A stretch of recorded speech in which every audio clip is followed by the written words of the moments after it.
আপনারা জানেন কিভাবে ওয়াকফ বিল পাস করালো কেন্দ্রের মোদী সরকার।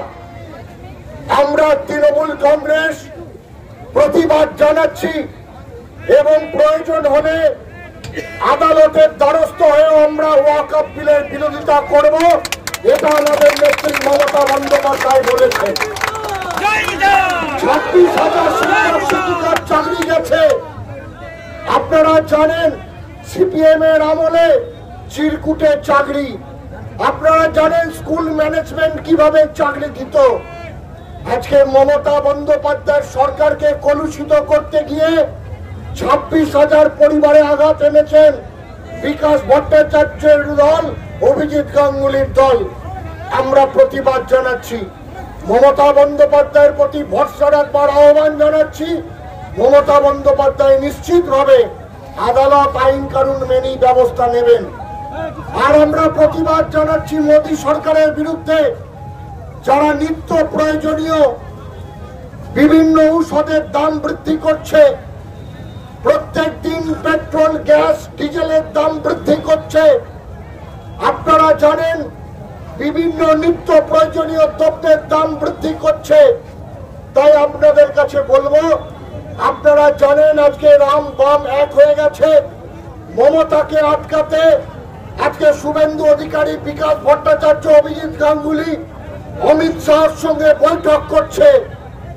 শুধুমাত্র মমতাকে আটকাতে হবে। আমরা মমতা বন্দ্যোপাধ্যায়কে বিশ্বাস করি।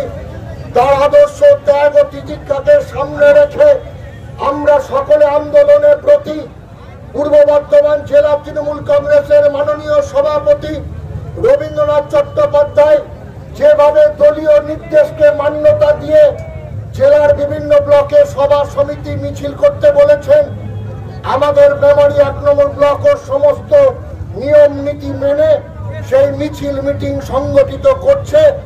আমরা 1 ইঞ্চি ছাড়বো না মোদীকে, 1 ইঞ্চি ছাড়বো না বিজেপিকে, 1 ইঞ্চি ছাড়বো না সিপিএম কে। মেমারি 1 নম্বর ব্লক তৃণমূল কংগ্রেসের সৈনিকরা তৈরি। মেমারির মাটি দুর্জয় ঘাটি, এটা মমতা বন্দ্যোপাধ্যায়ের আশীর্বাদ ধন্য মাটি। এই মাটিকে আমরা কখনো অশান্ত হতে দেবো না, কখনো বিজেপি সিপিএম এর হাতে তুলে দিতে দেবো না। তাই আসুন, আমি আপনাদেরকে সালাম জানাই, আমি আপনাদেরকে জোহার জানাই, আমি আপনাদেরকে নমস্কার জানাই। যারা আজকে মিছিলে সুন্দরভাবে হেঁটেছেন, ধামসা মাদল বাজিয়েছেন, ডাঙ্কা বাজিয়েছেন, বাদ্যযন্ত্র বাজিয়েছেন, স্লোগান দিয়েছেন, প্রত্যেককে ধন্যবাদ। এলাকার জনগণের কাছে ক্ষমা প্রার্থী। আমাদের মিছিলের জন্য আপনাদের যদি কোনো অসুবিধা হয়ে থাকে আপনারা আমাদের ক্ষমা করে দেবেন। আর শেষে আবারও প্রশাসনকে ধন্যবাদ, আজকের মিছিলটাকে এগিয়ে নিয়ে যাওয়ার জন্য তারা সহযোগিতা করেছেন। এই মিছিল অনেক দিন বাদে মেমারির মানুষ দেখলো, আগামী দিনে আরো এমন মিছিল হবে।